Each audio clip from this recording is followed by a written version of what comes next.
Doctor నాకు ఈ root canal ఇవేం వద్దు, జస్ట్ కొంచెం సిమెంట్ పెట్టండి అక్కడ చాలు.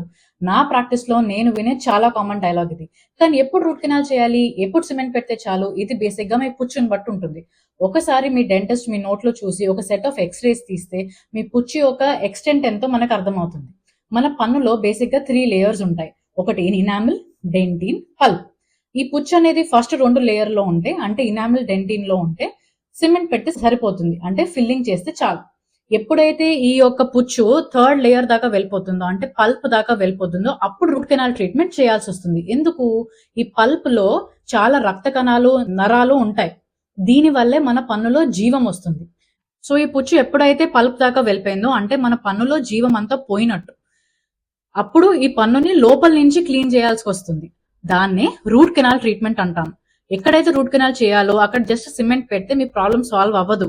ఆ ఇన్ఫెక్షన్ అలానే ఉంటుంది, ఆ పుచ్చు అలానే ఉంటుంది, ఇంకా చాలా పెద్ద ప్రాబ్లం అవుతుంది. సో రూట్ కెనాల్ అనేది ఆ కండిషన్ లో చాలా కంపల్సరీ అవుతుంది. Thank you.